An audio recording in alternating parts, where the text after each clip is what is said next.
حضرت کے پردادا حضرت ہاشم علیہ السلام کے اندر جب حسن رسالت نے تبسم فرمایا، یہ قدرے تو ان کا خلقی وصف تھا ہی، جب حسن رسالت نے پیکر عصمت میں تبسم فرمایا تو ان کے مبارک وجود سے نور کی شعائیں نکلیں۔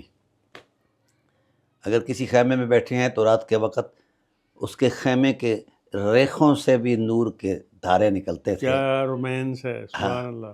تو اس وقت لوگ سمجھتے تھے کہ یہی آخر الزمان نبی ہے جس کا خیمہ بکا نور بنا ہوا ہے۔ اللہ اکبر۔ پھر آپ علیہ السلام کو وضاحت کرنی پڑ جاتی ہے کہ نہیں بھائی، میں نبی نہیں ہوں، نہ آخر الزمان نبی ہوں، البتہ اتنی بات یہ ہے کہ وہ ہماری نسل سے تشریف لانے والے ہیں۔ تو یہ واقعات ہیں جی بالکل مسلم ہیں، اور اس پر بڑے سارے مطلب ہم نے علمی وثوق پیش کیے ہیں، ہماری تو کتاب ہے اس حوالے سے۔ نہیں، میں نہیں ہوں، میرا آنے والا ہے، آنے والا لیکن میں نہیں۔ میں نہیں۔ لوگوں کی توجہ، احترام، عقیدت، محبت ان کے ساتھ وابستہ تھی۔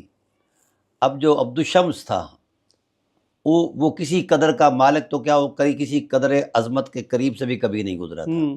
ساری نفی قدریں، منفی قدریں۔ منفی قدریں۔ اب اس نے دیکھا کہ لوگوں کا رجحان ادھر ہے، حسد آ گیا۔ لوگ اپنی عقیدت کے ساتھ محبت بھی کرتے ہیں، نظر و نیاز بھی پیش کرتے ہیں، سارا کچھ۔ اور آپ کا نام امر الاولا تھا، حضرت ہاشم علیہ السلام کا ہاشم نام۔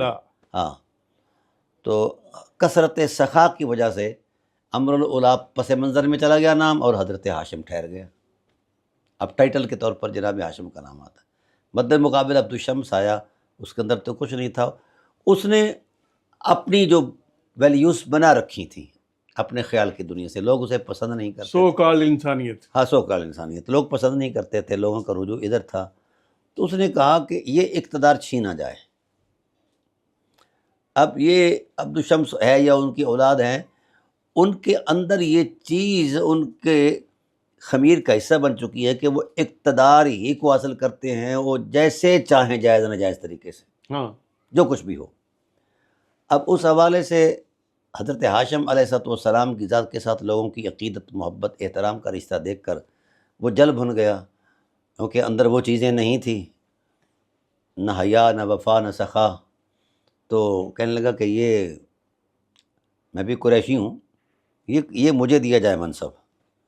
تو جناب نے فرمایا اگر اس منصب کا آپ خواہش کرتے ہیں تو یہ منصب میرا نہیں، یہ اللہ تعالیٰ کی طرف سے نعمت کردہ ہے، اور دوسرا یہ کہ یہاں کے جو باسی ہیں یہ ان کا انتخاب ہے، آپ منافرہ کر لیں۔ سیدھی سی بات ہے۔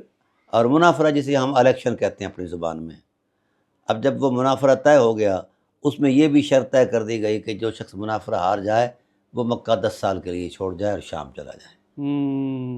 تو اللہ تعالیٰ کی تائید تو پھر ادھر ہی تھی نا جدھر اس نے اپنے رسول کو بھیجنا تھا۔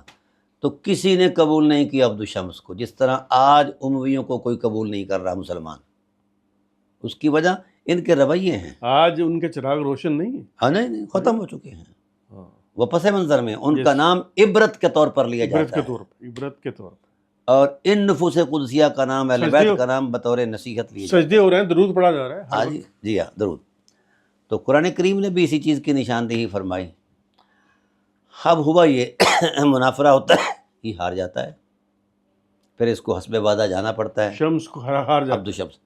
پھر وہاں کیا ہوتا ہے، وہاں سرزمین یہود تھی، وہ ساری چیزوں کا مطالعہ رکھتے تھے، انہوں نے اس کی برین واشنگ کی یہودیوں نے، اور یہ ان کی آغوش میں پلتا رہا، ان کے ساتھ نشست و برخاست، ان کی طبیعت، ان کی ساز باز، ان کا وجود، ان کا مزاج، وہ ہم آہنگ ہو گیا ان کے ساتھ، ٹھیک ہے۔ تو پھر شیطانی ماحول میں پل رہا ہے جی، وہ ہاں، وہ یہودیت کا ماحول تھا نا جی۔ اب ادھر جناب حضرت ہاشم علیہ السلام کا انتقال ہو جاتا ہے، اللہ کے معاملات ہیں نا جی۔ شدید بارشوں کی وجہ سے خیمہ علی اکبر شہید ہو گیا تھا۔ یہ نقوی البخاری سادات کا 700 سالہ پرانا مرکز مذہبی یگانگت کا خوبصورت گہوارہ ہے۔ اب اسی مقام پر امام بارگاہ خیمہ علی اکبر علیہ السلام کی بنیاد رکھ دی گئی ہے۔ اس کی بنیاد کشائی سید آغا لال بادشاہ اور مشہور صحافی ایاز امیر صاحب نے رکھی ہے، اور اس کا ڈیزائن کراچی سے سید علی تراب جعفری صاحب نے بنایا ہے۔ امام بارگاہ کی تعمیر کا ذمہ ماڈرن انجینئرز پرائیویٹ لمیٹڈ کے سپرد کیا گیا ہے۔ اس کی کاغذی کارروائی مکمل ہو چکی ہے اور کھدائی کا عمل بھی شروع ہو چکا ہے۔ عاشقان ہم شکل پیغمبر سے التماس ہے کہ تعمیری معاملات میں بڑھ چڑھ کر حصہ لیں، اپنا حصہ ڈال کر مولا کی خوشنودی اپنے نام کریں۔ نظر نیاز بھجوانے کے لیے اس نمبر پر رابطہ کریں 0324430559۔ گدائے شہزادہ علی اکبر علیہ السلام سید آفاق حسین شاہ بخاری، سید حسن علی زادہ بخاری۔ آپ کی بھیجی گئی نیاز ہمارے پاس امام آخر الزمان اجل اللہ فرج الشریف کی امانت ہے، اس کی پائی پائی جاگیر علی اکبر پر لگی۔ اور ادھر وہ مر جاتا ہے عبد الشمس۔ عبد الشمس۔ ادھر ان کے ہاں جو بیٹا تھا اس کا نام ہے عبد المطلب علیہ السلام، ٹھیک ہے۔ اور اس کے بیٹے کا نام ہے حرب۔ پھر وہی صورتحال، جن قدروں کے یہ امین تھے حضور کے اہل بیت نسب جو ہیں، تو یہ قدریں مزید ان کو ودیت ہوئیں اور حصہ بنی، اور وہ وقت کے امام بنے جناب عبد المطلب علیہ السلام، اور لوگوں کا رجحان۔ اور آپ کا بھی بڑا خوبصورت سخا کا جو پہلو تھا بڑا عجیب تھا۔ آپ علیہ الصلوۃ والسلام کی ذات والا صفات جو ہیں وہ اس قدر سخی تھے کہ انسانوں کے لیے تو سخاوت کا دریا بہتا ہی رہتا تھا، لیکن کوئی درند چرند پرند ایسا نہیں اس ماحول میں جو بغیر کھا کے سوئے، اچھا، کیا کہنے۔ بغیر کھائے سوئے، ایسا نہیں ہے۔ اس لیے آپ کا ٹائٹل بن گیا مطعم الطیر۔ یہ بابا پرندوں کو بھی بھوکا نہیں سہنے دیتا۔ متمطائر، مطعم الطیر، متعن، مطعم الطیر متمطائر، یعنی پرندوں کو کھانا کھلانے والا۔ اندازہ کریں آپ، اندازہ کریں آپ۔ تو جو پرندے بھوکے نہیں سونے دیتا وہ بندے کیسے بھوکے سونے دے؟ تو ادھر ساری وہ لوٹ کسوٹ تھی۔ کیا شاندار لقب ہے جناب عبد المطلب کا، ہاں، مطعم الطائر، مطعم الطیر، پرندوں کو کھلانے والے۔ دیکھو، اللہ اکبر۔ یعنی آپ کی سخا میں یہ شان تھی کہ آپ کے ہوتے ہوئے کوئی پرندہ بھوکا نہیں سو سکتا تھا، ہائے ہائے، تو بندے کیسے بھوکے سوئیں؟ ارے واہ، جس نے حضور صلی اللہ علیہ وسلم کے میلاد پر 300 اونٹ ذبح کیے ہوں وہ چھوٹا بندہ ہے؟ یہ ہاں جی بالکل، 300 ہم ہر لفظ کے الحمدللہ ذمہ دار ہیں، ایسے نہیں 300 اونٹ 300 ذبح کر دیے، ذبح کر دیے، کھلا دیے لوگ۔ کہ رسول پیدا ہوئے ہیں، ہائے ہائے، ٹھیک ہے۔ تو وہ سخا کا تسلسل جاری تھا، اور ادھر تو وہ کچھ بھی اچھا، یہ نہیں تھا۔ مکے کے امیر لوگ تھے، عمران۔ یہ وہ ہمیشہ ہاں، حضرت ابو طالب علیہ السلام یہ خطبہ نکاح رسول میں یہ ارشاد فرماتے ہیں کہ الحمدللہ الذی جعلنا من ذریت ابراہیم، اللہ کی حمد ہے جس نے ہمیں اولاد ابراہیم بنایا، ذریت ابراہیم، وَدِئْدِ اسماعیل، اور حضرت اسماعیل علیہ الصلوۃ والسلام کی نسل سے پیدا فرمایا، اور آگے فرمایا کہ ہم حضرت ابراہیم علیہ السلام کی کھیتی سے ہیں، اور پھر وَجَعَلَنَا الْحُكَّامَ، یہ بہت بڑا جملہ ہے، خدا کرے اس امت کو سمجھ آ جائے۔ فرمایا ہم جناب آدم علیہ السلام سے لے کر آگے تک اس وقت تک وَجَعَلَنَا الْحُكَّامَ، ہمیں سے ہر شخص سے عظمت کو اللہ نے حکام بنایا ہے، بادشاہ بنایا ہے، کوئی بھی مفلس نہیں رہا، اللہ اکبر، کلاش نہیں رہا کوئی بھی، اللہ اکبر۔ ہم ہر دور میں حاکم رہے ہیں، دینی حکومت بھی ہماری ہے اور دوسری حکومت بھی ہماری ہے، ٹھیک ہے۔ تو یہ گواہی ہے نا جی، تو سرکار کی ولادت رسول اللہ صلی اللہ علیہ وسلم کے ہوتے ہوئے یہ گواہی ہے، ٹھیک ہے نا جی، کہ ہم ہر دور میں حکام رہے ہیں، بادشاہ رہے ہیں، ٹھیک ہے نا۔ تو یہ کلاش قسم کے لوگ تھے، ان کو تو کوئی گھاس بھی نہیں ڈالتا تھا۔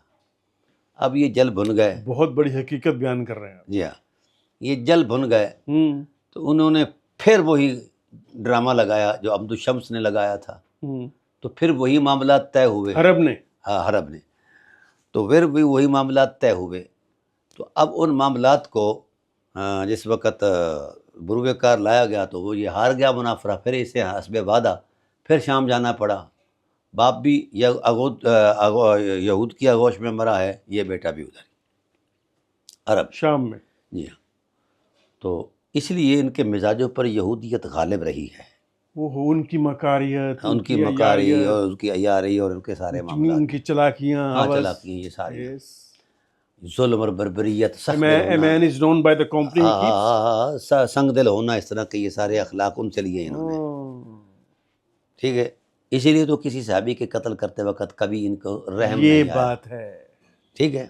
ان میں اوصاف فاضلہ نہیں تھے۔ ہاں، اب ہوا یہ کہ اس کے بعد پھر اس کا بیٹا سخر بن حرب آیا، جسے ابو سفیان کہتے ہیں۔ سخر، سخر اس کا نام ہے، سخر ہوں، بن حرب۔ اب یہ 22 سال تک رسول اللہ صلی اللہ علیہ وسلم کی ذات سے ٹکراتا رہا، ادھر رسول اللہ کا ظہور ہو گیا۔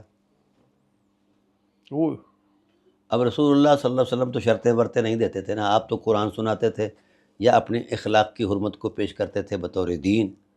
اب اس جیسا حضور کی اخلاق عالیہ جیسا، حضور کی علمی بصیرت جیسا، کردار کی حرمت جیسا کسی کے پاس نہ کردار تھا، نہ حسن تھا، نہ لطافت تھی، نہ عفت تھی، نہ عصمت تھی، نہ شرافت اور آپ نے تھی۔ مناظرے نہیں کیے، آپ نے وہ حق بتائے رکھا، الیکشن نہیں کیا۔ تو ہاں اس پر وہ ناکام رہے کہ ہمارے پاس تو نہ ایسی شخصیت ہے اور نہ ایسی باوقار کلام ہے